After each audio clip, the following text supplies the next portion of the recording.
आप सभी को मेरा नमस्कार। मेरा नाम अनिल कौशिक है और मैं राजकीय मॉडल संस्कृति वरिष्ठ माध्यमिक विद्यालय सांगी रोहतक में कार्यरत हूं। प्यारे विद्यार्थियों, आइए आज चर्चा करते हैं 10वीं कक्षा के गणित विषय के बहुपद उपविषय पर। जैसा कि नाम से ही हम अंदाजा लगाते हैं कि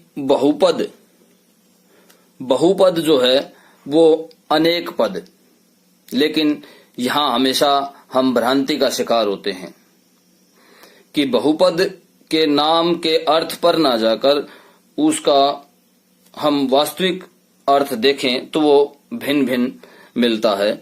बहुपद वास्तव में होता क्या है? देखिए, कोई भी चर और अगर उसकी घात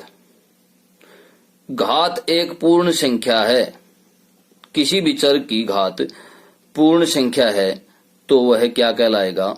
बहुपद कहलाएगा। चाहे कोई भी चर हो। देखिए यहां पर क्या है, x क्या है? एक चर है और इसकी घात क्या है? यहां पर ध्यान से समझिए, इसकी घात है 1 और 1 क्या है? पूर्ण संख्या। तो इस प्रकार से हम कह सकते हैं कि x की घात 1 जो है वो क्या है? बहुपद है। तो बहुपद के जो शाब्दिक अर्थ है या शाब्दिक संधि है उसके ऊपर ना जाकर हम इसके मूल स्वरूप को समझें तो क्या है? बहुपद किसी भी चर की अगर जो घात है वो पूर्ण संख्या है, वो क्या कहलाएगा? बहुपद कहलाएगा। अब यहाँ पर चर है x और पूर्ण संख्या कौन कौन सी होती हैं? देखिए ध्यान से, पूर्ण संख्या कहां से शुरू होती हैं? 0 से। 0, 1, 2, 3, 4, 5, 6, 7 और इस तरह से आगे तक चलते जाइए। ये क्या है? सभी पूर्ण संख्याएं हैं। तो इस प्रकार हम कह सकते हैं कि जब चर की घात पूर्ण संख्या होती है तो वो क्या कहलाता है? बहुपद कहलाता है। आइए अब कुछ उदाहरण देकर हम समझते हैं कि बहुपद किस प्रकार का होता है। तो देखिए, x की पावर 1, इसको तो हमने समझ लिया कि ये एक बहुपद है। अब x की पावर 9 - 1, क्या ये एक बहुपद है? थोड़ा सा विचार कीजिए। यहां पर हम वीडियो को थोड़ा सा रोक देते हैं आपको विचार करने के लिए कि क्या ये एक व्यंजक जो आपको स्क्रीन पर दिखाई दे रहा है, क्या ये एक बहुपद है? हाँ, चलिए आगे समझते हैं। बिल्कुल यह एक बहुपद है, क्योंकि इसमें चर की घात क्या है? चर की घात पूर्ण संख्या है। तो बहुपद में चर की घात क्या होनी चाहिए? चर की घात पूर्ण संख्या होनी चाहिए। अब चलिए एक दो उदाहरण और लेकर समझते हैं कि कब बहुपद नहीं होता है। तो देखिए, हम यहां पर एक और उदाहरण लेते हैं। x बटे x की पावर 2, x बटे x की पावर 2 या x की घात 2, मतलब अंश में जो घात है वो क्या है? 1 है और हर में घात कितनी है? 2 है। वैसे तो देखिए यहां पर दोनों ही स्थिति में अंश और हर में चर की जो घात है वो क्या है? पूर्ण संख्या है। 1 भी पूर्ण संख्या है और 2 भी पूर्ण संख्या है। लेकिन हम इसको कैसे बहुपद कहें? बहुपद है या बहुपद नहीं है, हम कब कहें? जब इसको हम इसकी स्टैंडर्ड फॉर्म में लिखेंगे। स्टैंडर्ड फॉर्म में लिखेंगे या हम इसको कैलकुलेट करने के बाद, सरल करने के बाद लिखेंगे। तो देखिए, सरल करने के बाद क्या आएगा? जब हम हर को यहां से हटाने के लिए हम इसको ऊपर लेकर जाएंगे तो क्या हो जाएगा? ये दोनों डिवीजन में है, बेस सेम है, तो पावर्स जो हैं वो क्या हो जाएंगी? घट जाएंगी। तो इस तरह से हमारे पास क्या आएगा? x की पावर -1 आ जाएगा। x की घात घटा 1 या -1 आ जाएगा। तो इस तरह से अब स्थिति देखिए आप, यहां पर स्थिति क्या है कि x की पावर क्या है, -1 है, और -1 पूर्ण संख्या नहीं है, तो यह बहुपद नहीं है। क्या कहेंगे हम, यह व्यंजक बहुपद नहीं है। क्यों? क्योंकि इसमें चर की जो घात है वह एक पूर्ण संख्या नहीं है, क्योंकि -1 जो है वो पूर्ण संख्या नहीं है। तो इस प्रकार हम कहेंगे कि यह एक बहुपद नहीं है। तो अब तक हमने समझा कि बहुपद क्या होते हैं और किस तरह से हम उनको बहुपद है या नहीं है जांच करके बता सकते हैं।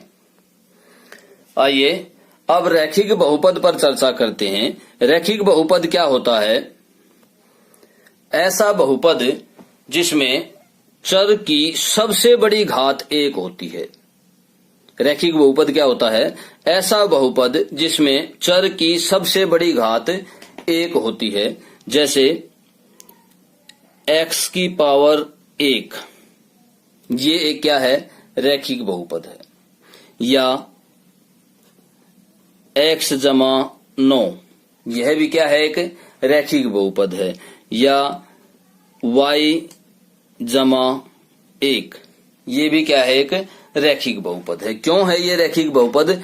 क्योंकि इसमें जो चर है उसकी जो घात है वो क्या है, सबसे बड़ी घात 1 है। तो इस प्रकार ये रैखिक बहुपद के कुछ उदाहरण हैं। और रैखिक बहुपद की एक और भी विशेषता होती है, अगर हम उसका ग्राफ खींचें, अगर रैखिक बहुपद का हम ग्राफ खींचते हैं तो वो क्या आएगा, इस तरह की एक बिल्कुल सीधी लाइन आएगी, सीधी रेखा आएगी। इसी रेखा के कारण, इसी लाइन के कारण हम क्या कहते हैं, इसको रेखा से ही रैखिक बना है, रैखिक बहुपद। तो इस प्रकार आप अच्छी भली भांति पूर्वक समझ गए होंगे कि रैखिक बहुपद क्या होता है। आइए अब चर्चा करते हैं कि द्विघात बहुपद क्या होता है। द्विघात बहुपद ऐसा बहुपद जिसमें चर की सबसे बड़ी घात, हम यहाँ पर सबसे बड़ी घात की बात कर रहे हैं, सबसे बड़ी घात क्या होती है, 2 होती है। ऐसे बहुपद को द्विघात बहुपद कहा जाता है। आइए कुछ उदाहरण देखते हैं द्विघात बहुपद के।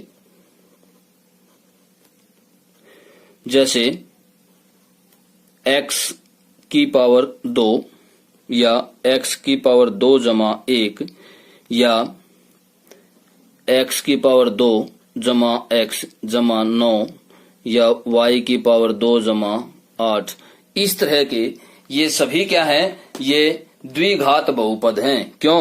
क्योंकि इनमें सबसे बड़ी घात जो है, चर की सबसे बड़ी घात क्या है, 2 है। चर की सबसे बड़ी घात क्या है, 2 है। तो इसलिए इनको क्या कहा जाता है, द्विघात बहुपद कहा जाता है। अब आइए दोनों के रैखिक बहुपद और द्विघात बहुपद की जो सामान्य दशा है कि प्रत्येक रैखिक बहुपद या द्विघात बहुपद उस फॉर्म में फिट हो सकता है, वे कैसी हैं देखिए। आइए अब रैखिक बहुपद की सामान्य स्थिति और द्विघात बहुपद की सामान्य स्थिति या जनरल फॉर्म, इसको क्या बोलते हैं, जनरल फॉर्म बोलते हैं।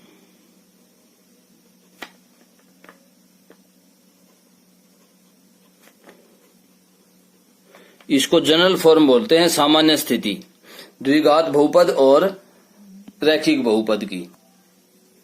देखिए ये होती है ax प्लस b और इसकी स्थिति होती है ax square plus bx plus c। यहां पर कुछ चीजें बहुत ही इंपॉर्टेंट हैं जो कि ध्यान देने योग्य हैं। अगर यहां इन दोनों में ही a जो है, a हमेशा नॉन जीरो होगा। दोनों ही स्थिति में a क्या होगा, नॉन जीरो होगा। क्यों नॉन जीरो होगा, देखिए पहली स्थिति में देखिए, रैखिक बहुपद की स्थिति में देखिए a अगर 0 हो जाता है तो ये सिर्फ b रह जाएगा और b क्या है, रैखिक बहुपद नहीं होगा, क्योंकि वेरिएबल की पावर 1 इसी के साथ जुड़ी हुई है। इसी तरह से अगर a 0 हो जाता है तो सिर्फ दो टर्म रह जाएंगी, x की पावर 1 वाली और x की पावर 0 वाली। तो इस तरह से अगर ये टर्म समाप्त हो जाती है तो ये द्विघात बहुपद नहीं रहेगा। तो इस प्रकार हम कह सकते हैं कि इन दोनों ही स्थिति में a जो है वो नॉन जीरो होगा और प्रत्येक रैखिक बहुपद इस रूप में लिखा जाएगा और प्रत्येक द्विघात बहुपद इस रूप में लिखा जाएगा। एक एक उदाहरण लेकर यहां पर देखते हैं। देखिए, जैसे मैं यहां पर लिखता हूं x जमा 9। यहां पर ये हमने एग्जाम्पल लिया कि x प्लस 9, ये एग्जाम्पल लिया हमने। तो यहां पर x a क्या है, a की वैल्यू क्या है, a 1 है, x के साथ सीधा कंपेयर करा और b क्या है हमारे पास 9। इसी तरह से अगर मैं यहां पर y की पावर 9 प्लस 8 लिख देता हूं और ये y की पावर 2 प्लस 8 लिख देते हैं तो क्या ये द्विघात बहुपद है? और अगर 9 वाला ले लेते हैं हम, y की पावर 9 प्लस 8 ले लेते हैं तो क्या ये द्विघात बहुपद है? ये तो द्विघात बहुपद है ही नहीं, ये तो द्विघात बहुपद है ही नहीं। क्यों? क्योंकि y की पावर क्या है इसमें 9 है और 9 द्विघात बहुपद के लिए है ही नहीं। क्या होने चाहिए द्विघात बहुपद के लिए? चर की सबसे बड़ी घात 2 होनी चाहिए। इसी तरह से चलो इसको देखते हैं कि y² प्लस 8। अब इसके साथ कंपेयर करते हैं कि a की वैल्यू क्या है, यहाँ पर कितना है गुणांक 1, तो a की वैल्यू क्या है 1। अब b क्या है, इसमें x वाली टर्म है ही नहीं तो b क्या है हमारे पास 0 और c क्या है यहाँ पर c कांस्टेंट टर्म, वो क्या है 8। तो इस प्रकार हम प्रत्येक जो बहुपद है उसको इस सामान्य स्थिति में हम फिट कर सकते हैं। इसी तरह से रैखिक बहुपद को भी सामान्य स्थिति में जनरल फॉर्म में हम फिट कर सकते हैं। प्यारे विद्यार्थियों, आइए अब त्रिघात बहुपद पर चर्चा करते हैं कि त्रिघात बहुपद क्या होता है। त्रिघात बहुपद को इंग्लिश में क्यूबिक पोलिनोमियल कहा जाता है।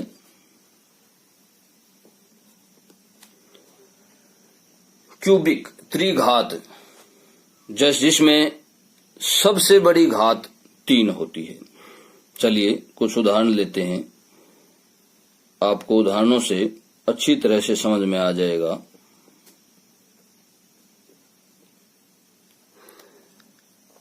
आपको जो स्क्रीन पर दिखाई दे रहा है एक बहुपद है जिसमें जो चर की घात सबसे बड़ी घात जो है वो क्या है 3 है। तो इसलिए हम इस बहुपद को क्या कह सकते हैं, त्रिघात बहुपद। क्या कहेंगे इसको, त्रिघात बहुपद। x की पावर 3, x की घात 3, ये भी क्या है एक त्रिघात बहुपद है। इसी तरह से x की 3 जमा 1, x की घात 3 जमा 1, इसमें भी x की जो चर की जो घात है सबसे बड़ी घात है क्या है 3 है। तो इसलिए यह भी एक क्या है त्रिघात बहुपद है। आइए अब चर्चा करते हैं कि किसी बहुपद का शून्यक क्या होता है। मान लेते हैं कि कोई बहुपद हमें दिया गया है px और px का शून्यक क्या होगा। शून्यक एक तरह से हम x का वह मान, x का मान ही होता है जो x की जगह रखने पर क्या कर दे, इस बहुपद को शून्य कर देता है, बहुपद के मान को क्या कर देता है 0 के बराबर कर देता है। वह क्या कहलाता है, बहुपद का शून्यक कहलाता है। जैसे यहां पर एक एग्जाम्पल लेते हैं कि x की 2 माइनस 1, हमारे पास यह एक बहुपद है px, ये एक px बहुपद है x की 2 माइनस 1। अब यहां पर x का क्या मान रखें कि ये बहुपद जो है वो 0 के बराबर हो जाए।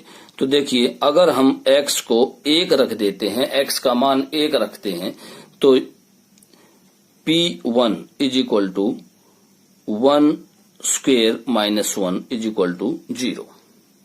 तो x की वैल्यू 1 रखने से ये बहुपद क्या हो गया, 0 के बराबर हो गया, और बहुपद 0 के बराबर हो गया तो x का मान 1 जो है वो क्या है, बहुपद का शून्यंक है। तो इस तरह से आप शून्यंक, बहुपद के शून्यंक को अच्छी तरह से समझ गए होंगे। आइए, जो स्क्रीन पर आपको क्वेश्चन दिखाई दे रहा है उसकी हल पर चर्चा करते हैं। द्विघात बहुपद x की 2 जमा 7x जमा 10 के शून्यंक ज्ञात कीजिए और शून्यंकों तथा गुणांकों के बीच के संबंध की सत्यता की जांच कीजिए। जैसा कि हम देख पा रहे हैं कि x की 2 जमा 7x जमा 10, अगर हम इसको फैक्टराइज करेंगे, इस बहुपद के गुणनखंड करेंगे, तो हमें प्राप्त होगा x जमा 2 और x जमा 5, इसके 2 फैक्टर बन जाएंगे बहुपद के।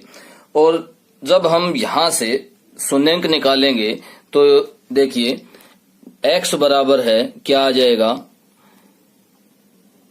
x का मान इसमें से निकालने पर क्या आएगा हमारे पास, x बराबर है -2, और दूसरे गुणनखंड में से, दूसरे फैक्टर में से जब हम निकालेंगे तो इसी तरह से x का मान क्या आ जाएगा, -5। तो इस बहुपद के 2 शून्यंक आए हमारे पास, -2 और -5। अब हमें 2 तरीके से शून्यंकों का योग निकाल करके जांच करनी है कि क्या दोनों बराबर आते हैं। तो सबसे पहले हमें हमारे जो शून्यंक आए हैं उनका जोड़ करके देखते हैं हम। -2 जमा -5, तो ये कितना आ जाएगा, -7 आ जाएगा। और शून्यंकों का योग, किसी द्विघात समीकरण के शून्यंकों का योग का जो फार्मूला होता है वो होता है -b/a। तो -b यहां से क्या आ जाएगा, -b यह आएगा -7 बटे a क्या है यहाँ पर, 1। तो इस तरह से क्या आएगा, -7। तो शून्यंकों का योग हमने सिद्ध कर दिया, शो कर दिया यहाँ पर कि दोनों तरीके से बिल्कुल सेम आ रहा है। और इसी तरह से हम शून्यंकों का गुणनफल की जांच करेंगे। ये पहला शून्यंक है, ये दूसरा शून्यंक है, इन दोनों की गुणा 10 के बराबर। और शून्यंकों का गुणनफल जो है वो c/a के बराबर होता है। तो c क्या है, इसमें 10 है, और a क्या है हमारे पास, इसका गुणांक होता है x की घात 2 का गुणांक होता है, तो c/a 10/1। तो इस तरह से शून्यंकों का गुणनफल भी हमने शो कर दिया कि बराबर आता है। के शून्यंकों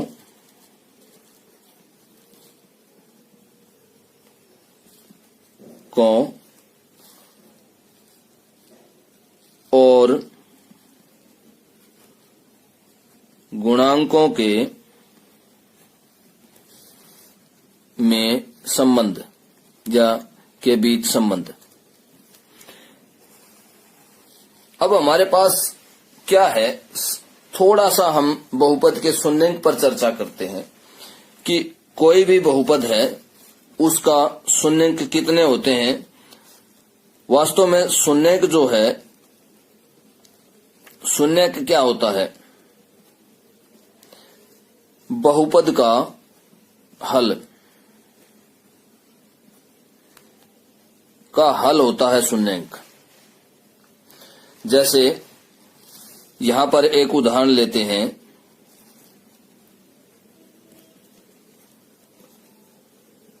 5x + 7। यहां पर हमने ये एक बहुपद लिया। अब इसका शून्यंक क्या होगा, यहां से अगर हम x का मान निकालेंगे तो क्या आ जाएगा, -7/5। अगर हम x की जगह -7/5 रखते हैं तो ये बहुपद जो है वो 0 के बराबर हो जाएगा, 0 के बराबर हो जाएगा।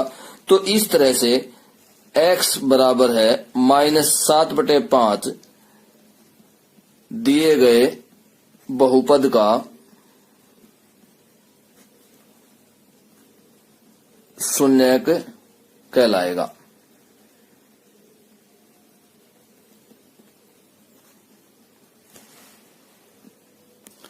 आइए अब थोड़ी चर्चा बहुपद के गुणांकों पर भी करते हैं कि गुणांक क्या होते हैं,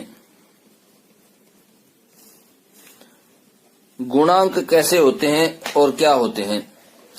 एक बहुपद की सामान्य दशा लेते हैं, हम एक द्विघात बहुपद लेते हैं ax की घात 2 जमा bx जमा c। अब इसमें गुणांक कौन कौन से हैं। यहां पर कोई भी बहुपद है उसके प्रत्येक पद में गुणांक हमें देखने हैं अलग अलग। ये जो गुणांकों की बात कर रहा है कि बहुपद के शून्यंक और गुणांकों के बीच संबंध हमें जो शो करना है या स्थापित करना है, तो यहाँ पर जो जिन गुणांकों की बात हो रही है वे गुणांक कौन से हैं। वे कोई भी बहुपद है उसके प्रत्येक पद के गुणांक हैं। जैसे पहला जो पद है उसमें x की 2 का गुणांक क्या है, x की 2 का गुणांक क्या है इसमें a। इसी तरह से x का गुणांक क्या है b, ये b जो है वो x का गुणांक है। और c जो है वो क्या है, एक अचर संख्या है। यहां पर c क्या है, एक अचर संख्या है। अचर संख्या कह सकते हैं आप या केवल अचर कह सकते हैं। तो इस तरह से हमने गुणांक को समझा और शून्यंक को समझा। अब आइए चर्चा करते हैं कि किसी बहुपद के शून्यंकों और गुणांकों के बीच में संबंध क्या होता है। शून्यंकों एवं गुणांकों में संबंध। सबसे पहले हम एक रैखिक बहुपद लेते हैं या रैखिक बहुपद पर चर्चा करते हैं कि रैखिक बहुपद के शून्यंकों और गुणांकों में किस प्रकार संबंध स्थापित किया जा सकता है। देखिए, चलिए एक रैखिक बहुपद का उदाहरण लेते हैं या सामान्य दशा ही ले लेते हैं रैखिक बहुपद की ax जमा b। रैखिक बहुपद जिसके बारे में हम पिछली वीडियो में चर्चा कर चुके हैं। क्या होता है रैखिक बहुपद? रैखिक बहुपद जिसमें जो चर है उसकी सबसे बड़ी घात क्या हो, 1, रैखिक बहुपद। अब यहाँ पर चर क्या है, x है और x की पावर क्या है, यहाँ पर 1 है। तो इस तरह से यह क्या है, यह एक सामान्य दशा है, सामान्य स्थिति है। किसकी? ये सामान्य स्थिति है रैखिक बहुपद की। अब इस पर इसके गुणांकों और शून्यंकों के बीच में संबंध कैसे स्थापित होगा। देखिए, यहां पर अगर हम x की क्या वैल्यू रखें कि ये 0 के बराबर आ जाए, शून्यंक इसका निकालना है हमें। तो देखिए ax प्लस b, अगर यहां पर हम x की वैल्यू जो है वो -b/a, अगर यहां पर ध्यान से देखिए समझिए, अगर यहां पर वैल्यू हम -b/a रखते हैं तो ये बहुपद शून्य हो जाएगा। ये बहुपद क्या हो जाएगा, शून्य हो जाएगा। और देखिए अब तो x बराबर है -b/a दिए गए बहुपद का शून्यक है।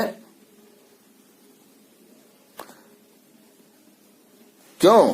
क्योंकि x का जो मान हमारे पास है उसको अगर हम बहुपद में चर की जगह रख देते हैं या x की जगह रख देते हैं तो ये बहुपद किसके बराबर हो जाएगा, 0 के बराबर हो जाएगा।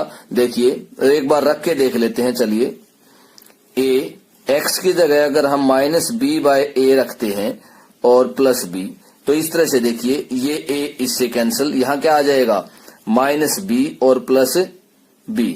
और अब किसके बराबर आ जाएगा, ये 0 के बराबर। ये किसके बराबर आ गया, शून्य के बराबर आ गया हमारे पास जब हमने इस px बहुपद में p की x की जगह क्या रखा -b/a। तो px जो बहुपद है वो किसके बराबर आ गया हमारे पास, शून्य के बराबर आ गया, 0 के बराबर आ गया। तो इस तरह से यहां से हमें संबंध प्राप्त हुआ कि दिए गए बहुपद के शून्यांकों और गुणांकों में ये क्या है, b और a हैं गुणांक, और ये हमारे पास क्या आया, ये पूरा शून्यांक। तो अचर रैखिक बहुपद के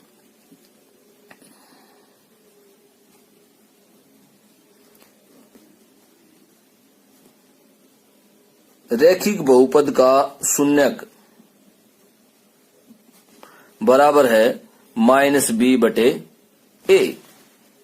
तो इस तरह से हमने रैखिक बहुपद के केस में शून्यांकों और गुणांकों के बीच में संबंध स्थापित किया और शून्यांक बराबर है -b/a आया। और b किसका गुणांक है, यहां पर देखिए b क्या है, एक अचर संख्या है, और a क्या है, a x की एक पावर का गुणांक। तो इस तरह से हमने शून्यांक और गुणांकों के बीच संबंध स्थापित किया रैखिक बहुपद के केस में। अब आइए चर्चा करेंगे कि शून्यांकों और गुणांकों के बीच संबंध द्विघात बहुपद के केस में कैसे स्थापित किया जा सकता है। आइए अब द्विघात बहुपद देखते हैं।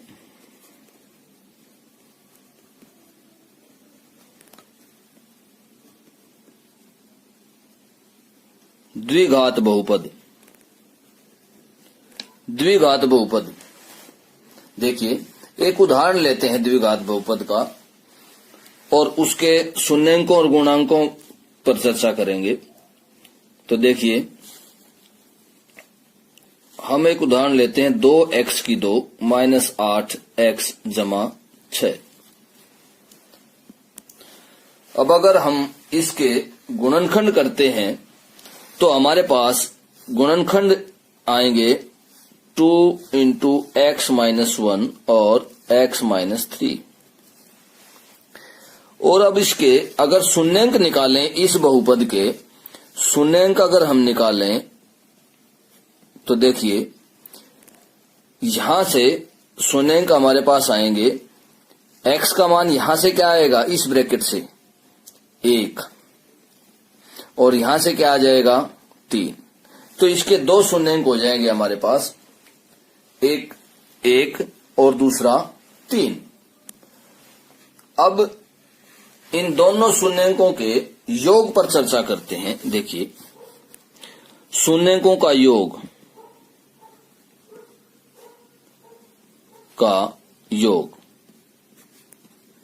इन दोनों का अगर हम योग करें तो 1 + 3 किसके बराबर आएगा, 4 के बराबर आ जाएगा। और अगर हम इस 4 को इस तरह से लिखें -8/2, तो भी क्या समस्या है, कुछ भी नहीं।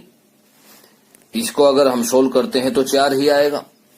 अब ये हमने क्यों लिखा, क्योंकि हम चाहते हैं कि शून्यांकों और गुणांकों के बीच संबंध स्थापित हो जाए, और संबंध कैसे स्थापित होगा उसी की कोशिश की जा रही है। इसलिए हमने इस 4 को जो है इस रूप में लिखा है कि माइनस बाहर -8/2। अब -8 क्या है इसमें, अब देखिए इस बहुपद में ये क्या है, -8 है x का गुणांक,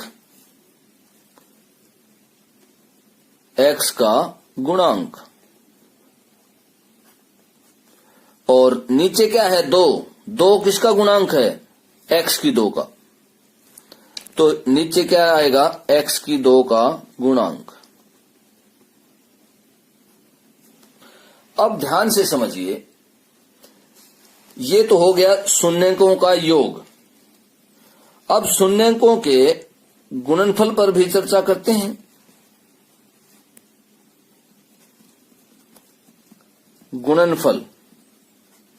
गुणनफल देखिए 1 गुणा 3, और ये किसके बराबर आ जाएगा? 3 के। और 3 को हम क्या लिख सकते हैं? 3 को हम ये लिख सकते हैं 6/2। 6 क्या है यहां पर? अचर पद है या अचर है। और नीचे क्या आ जाएगा? x2 का गुणांक।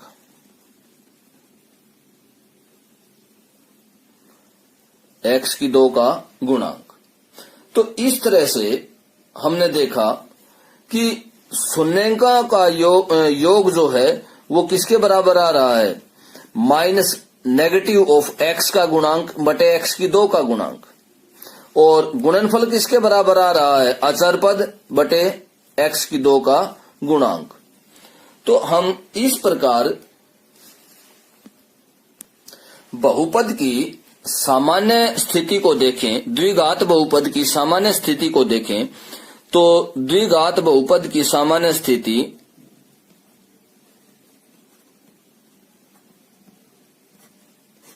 क्या है? ax² plus bx plus c, जहां पर a b c क्या है? ये गुणांक है। यहां पर शून्यकों का योग क्या आएगा? का योग। देखिए शून्यकों का योग क्या था? x का गुणांक उसका नेगेटिव और x2 का गुणांक उसके नीचे भाग में, मतलब। अब यहां पर x का गुणांक क्या है? b, और b का नेगेटिव, और x2 का गुणांक क्या है? a। तो इस तरह से शून्यकों का योग हमारे पास क्या आया? -b/a। और अब शून्यकों का गुणनफल देखते हैं। गुणनफल देखिए अचर पद, इसमें अचर पद क्या है? c। x2 का गुणांक, x2 का गुणांक, x2 क्या है? इसमें का गुणांक क्या है? a। तो इस तरह से हम एक सामान्य सार्वभौमिक फार्मूले की तरफ बढ़े कि शून्यकों का योग द्विघात बहुपद में किस तरह से निकलेगा? -b/a। और शून्यकों का गुणनफल किस तरह से निकलेगा? c/a। ठीक इसी प्रकार अगर इस द्विघात बहुपद के हम 2 शून्यंक मान लेते हैं, एक अल्फा और बीटा, 2 शून्यंक हैं, तो हम क्या प्राप्त करेंगे कि अल्फा जमा बीटा किसके बराबर हो जाएगा? -b/a। और अल्फा गुणा बीटा किसके बराबर हो जाएगा? c/a। अल्फा बीटा क्या है? यहाँ पर अल्फा बीटा जो है वो यूनानी भाषा के अक्षर हैं, और जिनको हम गणित में बहुत ज्यादा यूज करते हैं, बार बार यूज करते हैं। Alpha beta gamma. आइए जो स्क्रीन पर आपको क्वेश्चन दिखाई दे रहा है उसकी हल पर चर्चा करते हैं। द्विघात बहुपद x2 + 7x + 10 के शून्यंक ज्ञात कीजिए और शून्यंकों तथा गुणांकों के बीच के संबंध की सत्यता की जांच कीजिए। जैसा कि हम देख पा रहे हैं कि x2 + 7x + 10, अगर हम इसको फैक्टराइज करेंगे, इस बहुपद के गुणनखंड करेंगे, तो हमें प्राप्त होगा x = 2 और x = 5, इसके 2 फैक्टर बन जाएंगे बहुपद के।